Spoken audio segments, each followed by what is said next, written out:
Alrighty, so today we're going to do the season preview of the Portland Timbers, and there's no doubt that a lot of Timbers fans are hoping this season is going to be a lot more soup mover because last season it was a chaotic mess both on and off the field. On the field there was underachieving that was going on to a point where they miss out on the playoffs, and then off the field I don't even have to explain it because of pretty much what's going on with the Timbers and all the scandal that they had gone through last season. But nevertheless, this season they're hoping that things are going to be much smoother and they can make it back to the playoffs. And in some way, they are really believing that this current roster that they have is enough to make an MLS Cup run because they are pretty much just running it back this season. And I know I've been using the word running it back with a couple of teams so far in the season preview, but the Portland Timbers are literally running it back. Like, the only big signing that they got this offseason was getting that record transfer number 10 in Evander, who I'll talk a little bit more about him and what's his upside. But yeah, this is pretty much the same roster as last season, and it's going to be interesting to see whether or not if this team is going to not only make it back to the playoffs but also go deep into the playoffs. But last season, as I mentioned, they did not make it to the playoffs with an 11-13-10 record and finished with 46 points. In fact, they actually just missed out on it. Heading onto the decision day game, they had to win against RSL. They did not, and as a result, they did not make it to the playoffs with an 11-13-10 record and finished with 46 points and just outside the playoff spot in 8th place. But prior to that, they did finish 4th with a 17-4-13 record and did finish with 55 points. And they actually made it all the way to MLS Cup and even had a chance to win their second MLS Cup in front of their home fans against NYCFC. Obviously, that did not happen. They lost in the PK shootout and lost that MLS Cup. But in 2020, in the COVID-shortened year, they finished in 3rd place with an 11-6-6 record. And it's also big to remember that year, they also won the MLS's Back Tournament trophy. And I know the MLS's Back Tournament trophy might not be a grand old trophy or anything like that, but I'm pretty sure Timbers fans will still remind you every single time because it's a unique trophy. It's something that I don't think we'll ever see happen in MLS history, albeit God forbid hopefully there's no big pandemic that shut down the sports world again. But yeah, it's a unique trophy for the Portland Timbers to win. But unfortunately, when it gets back into the regular season, and that is the shortened regular season, despite the fact that they did finish relatively well in 3rd place with an 11-6-6 record and finished with 39 points, they did lose to FC Dallas in the first round. And then in 2019, they finished in 6th place, and this was also another team that just made it to the playoffs after winning their decision day game against the San Jose Earthquakes, 14-7-13, and finished with 49 points. But they did lose to RSL in the first round. And then in 2018, they finished in 5th place in the standings with 15-9-10 record and finished with 54 points. That was also the year that they went all the way to MLS Cup, but unfortunately, they do lose the MLS Cup against Atlanta United, though that was a game where they were not favorite, and that, Atlanta United, that was a game that everybody would talk about how that was just kind of a party scene, and maybe the Timbers were going to be party pooper and ruin the occasion for Atlanta. Didn't happen. They lost to them in that MLS Cup. Now, in terms of some of the signings that they have, again, they pretty much didn't do much, if anything, during this transfer window. Like, again, if it wasn't for the big signing of Evander earlier this offseason, yeah, they pretty much was incredibly quiet and just basically did nothing. Like, the only other player that they signed was Noel Keleskin from the Super Draft. But yeah, again, this is one of those teams that not only did not do a lot in the offseason, but really they didn't do anything in terms of adding to their roster, which could be a good and bad thing. It could be a good thing because then you have a big believer that the team that you have, it could get yourself back to being a competitive stage. And I do believe that when you look at this Timbers team, if they do have their strongest team, this team can definitely make it to the playoffs, and that when playoff time comes, we know this is a side, especially leading under with Giovanni Savarese, can go deep into the playoffs. But there's also the bad side in a way that, you don't want to always just kind of run it back to a point where, I think there's other team in the Western Conference that have improved, and there's no doubt that when you also look at this Timbers roster, there is definitely some glaring weakness that you can can see in this team, and that they didn't miss the playoffs last season just by pure accident. There is definitely a big reason and big weakness that caused them to miss out on the playoffs last year. Now, in terms of players that is no longer with this team, so just yesterday, they announced they have traded Bill Tuiluma to Charlotte FC for about 800,000 general allocation money. Now, I'll mention it again in tomorrow's News of the Week episode when I talk about it, but I was a little bit surprised that they decided to move on from Bill Tuiluma. I mean, I can understand they might want to get rid of him just to free up some of the cap space, and not to mention they did get a bit of a haul for Bill Tuiluma, a guy that has been a decent defender and also a very good free kick goal scorer during last season.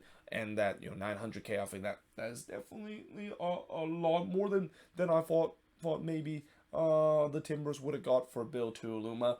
But then the issue I have with this move is that they are already fit at back. Like, they in the defensive area, they don't really have a lot of depth, and that losing your starting center back, there's the question of who is going to replace him. I'll of course definitely get to that once I talk about the free big question. But yeah, this is kind of an interesting move, and again, I understand that they want to maybe free up some cap space, and maybe that's being used to get some more defensive reinforcement, but I just feel like they should have just kept Bill Tuiluma in the first place, and that I think this is kind of weird, the fact that they decided to trade him, even though they did get a bit of a haul out of that. They also lost a little bit more depth in Blake Bodley, who went to San Diego Loyals. They also did not re-sign George Verschieve, Justin Van Stag, and also they did decide not to activate the option to buy of Jose Carlos Van Rankin, who is now back in Liga MX, and I believe he's not actually back with Chivas, but actually is now playing with Necaxa in Liga MX. Now, in terms of the strength of this team, it's got to be the number 10 and the midfield position of this team. And again, having the likes of Evander, I've heard a lot of hypes around this kid, and the fact that he not only is going to be the next Diego Valeri to this team, but he is as good as Hani Mukhtar as last season. Now, I don't know if he's going to be as good as Hani Mukhtar. That's a really high bar to set, because last season Hani Mukhtar was just an absolute god, and that there's a reason why he eventually won the MVP. And I can also have heard that there's people already saying that Evander could be in the MVP conversation. We're going to see whether or not if that is going to be the case, and especially as the season goes along, we'll see whether if he can reach that height. And I'm pretty sure the Timbers are hoping that's the case, because they paid $10 million to get him, and you don't pay someone that much amount of money and expect to be a huge flop. And then, of course, the midfield is definitely one of the strengths of this team. I mean, they had, for a very long time, has probably the best number 6 and deep line midfielder in the league in Diego Chara. And that, I think one of the questions that I actually didn't write in the free big question and the bonus question is the fact that, is this maybe the year that Diego Chara slows down? Because Diego Chara is basically an ageless wonder. He just does not slow down, and in some way, I think he kind of got better and better as he starts to age. But as the old saying goes, Father Time is undefeated, and there is definitely the case for Diego Chara of when is he going to slow down, and that when exactly the Timbers desperately need to find a replacement for him. But besides that, they also retain Eric Williamson, which was also a huge question this offseason. I mean, there was question of whether or not if Williamson was going to be traded, because, there's been reports saying that he hasn't seen eye to eye with Giovanni Savarese, especially down the stretch, and now he's coming back to this team. I wonder, I wonder if that kind of feud between him and Savarese has been resolved, because you don't just bring him back and put him back in the starting 11 if that feud between him and Savarese did not resolve throughout this off season. But in terms of the weakness of this team, it's got to be the depth and the defense. Again, this is not a very deep team. They did lose a couple of depth pieces, and I think that's going to be something that they're going to have to address. Heck, I mean, speaking of Diego Char, when you look at that position, he's like the only player that actually can play that position. Like his replacement, David Ayala, is actually on the injured reserve list. So they better hope that Diego Chara doesn't slow down or suffer an injury, because if that is the case, oh boy, this Timbers team is screwed in terms of that spot. We mentioned many times before how they definitely do not look like a good team without Diego Chara. In fact, I think for a long time there's always this record saying how they are when they have Diego Chara, and all this record of how they are without Diego Chara, and how they're like winless without him in the starting 11. Yeah, again, this is something that they're gonna have to address, and it's not just that position, but you also look at the back line too. Again, losing Bill Tuiluma, I think they're down to just 3 center back on this team. They need to have more than that if they want to compete for MLS Cup, and especially with the way that this season, many of these teams in MLS is going to play more games than we've ever played before, because of the League Cup that is going to be happening for this upcoming season too. And then also the back line too. Again, this back line, I mentioned in my Moving Forward series episode how there is definitely a lot of question about this Timbers back line, because of the way that last season it was one of the worst back line in the Western Conference, giving up 50 free goals, and the fact that they didn't really address it this offseason. Yeah, there's definitely the question about that heading into this season too, and I think that is going to be a big weakness once again with this team, unless if they are going to bring some more defensive depth and reinforcements. Which, speaking of which, talk about the free big question, and before I talk about how high the ceiling can Evander reach, let's jump into that third part of how are they bringing some more defensive depth and reinforcements. So far right now, I think they have both Zuparic and Mabiella as the 2 center back partnership. There's been talks that McGraw could be elevated into the starting role, and there could be a case that could be the situation, because I think Zach McGraw, there's been a lot of people say that he can definitely be the next best thing for this Timbers back line, especially with the way that I've heard that a lot of people have rated him very highly, to a point where he was actually left in the unprotected list, and that he was kind of a guy that a lot of people I've heard said that St. Louis was going to pick him up, but that turns out to not be the case. So yeah, if that is going to be the case, and especially with Mabiella started to get up to the age, McGraw could actually be in that starting role with Zuparic. But again, when you look at that partnership, there's question about that too, and then in the fullback position there's question about those spots too. But it's just, again, they just need some more defensive depth and reinforcement, and it's kind of surprising the fact that they didn't really do that this off season. And again, the good news is the transfer window isn't over until April, but that's going to be something that I think as the season goes along, they'll probably find out that they desperately need some defensive reinforcement and depth. Because last season, I think the other thing that I will say is that yes, they give up 50 free goals, and that was not a good amount of goals to give up, but it could have been a lot worse if Ivicic didn't just play out of his mind. I mean, Ivicic, I thought last season, although he had some inconsistent games, for the most part, he was very decent, and he really bailed out that back line that last season. There were times where that back line looked like it was traffic cone for the opponents to feast on. And then, of course, the going back to the first big question, how high of the ceiling can Evander reach? Again, this is a guy that many people have compared him to Hani Mukhtar.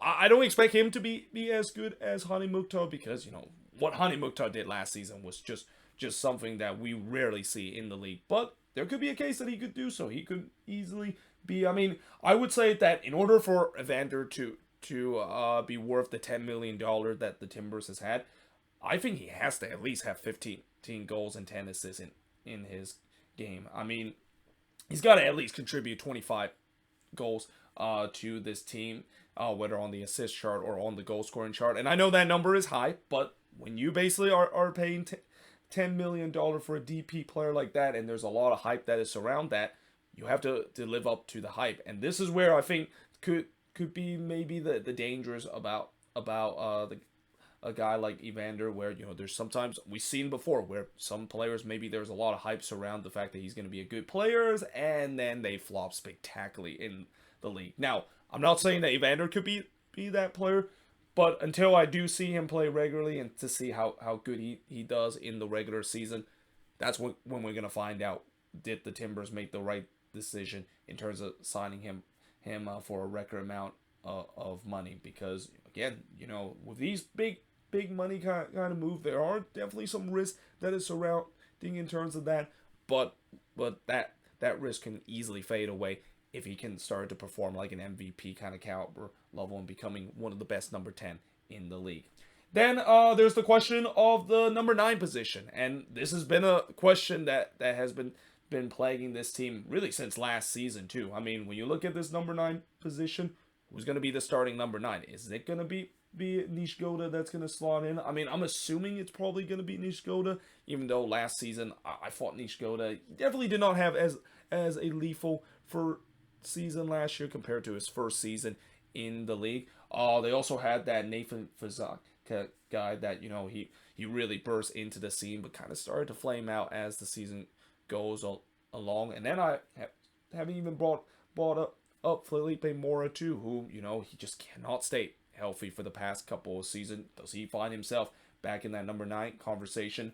Or will the Timbers decided to go in the transfer market and decide to get themselves a DP number 9? I mean, I think they still have one DP spot open right now. I mean, if they do, that is definitely going to be a position that they're going to spend on. Though, again, this can also be the case where maybe they don't really need to have a reliable number 9. They could maybe just do what Nashville does, which is rely heavily on their number 10. Because after all, again, from what I heard about Evander being kind of like a Hani Mukhtar kind of player. Hani Mukhtar last season, not only he carried that Nashville team on his back, but he basically went full nuclear with the way that he was providing assists and also be the goal scorer. And maybe that's what we'll see with Evander. He maybe be the guy that will provide most of the goal scorer, and we won't see this team to have that number 9 to basically be that main goal scorer. Oh, also, I even forgot about Darren Espria too. I mean, maybe he'll be in that number 9 position because he's played that position before and he's been able to do well, at least for the past couple of season. And then the bonus question for this Timbers team: is Gio Savarese on the hot seat if this team underachieve again? I mean, I feel like he probably could be on the hot seat. I mean, I know he's been doing a good job for the Timbers ever since he had took charge of this team, but again, when you look at his resume with the Timbers, they haven't really won a lot. I mean, besides that one MLS is back kind of tournament trophy, they have not really won anything during his time. And that, again, when you look at how talented that this Timbers team has for the past couple of seasons, it's got to be frustrating if you're a Timbers fan to see that this team has yet to win an MLS Cup since the 2015 season, and that this main core that they kind of build up for the past couple of years have yet to really taste any silverware besides that MLS is back tournament win that they had in 2020. So I think if this team does underachieve, I think Giovanni Savarese could be under some pressure. And especially, I think for this team, the other big question coming into this team is, can this team not get off to a slow start? Like, this team cannot be like what they've been doing for the past couple of seasons, which is kind of start off slow and then play catch up. And while they had success in terms of doing that and able to find themselves in the playoffs, that's not a recipe in terms of trying to have a good season, and especially with home field advantage being so important in the playoffs more than ever. They need to get off to a good start, and they need to really set the pace and not fail themselves behind the eight ball straight away. And we'll see whether that is going to be the case. And if they can do that, this team can definitely make it to the playoffs. If they can't do it, then they're definitely going to have to make some signings to address that, especially in the summer. And then we'll probably see once again another Giovanni Savarese special. Somehow get hot in the second half season, and somehow we'll get it to the playoffs, or even make it all the way to MLS Cup. But there you have it. That is pretty much it in terms of my season preview of the Portland Timbers. If you're a Timbers fan, what do you think is the strength, the weakness, and the three big question heading into this team for this upcoming season? But until then, hope you guys enjoyed this video. If you do, make sure you guys like, smash the subscribe button, and yeah, I of course will see you guys next time.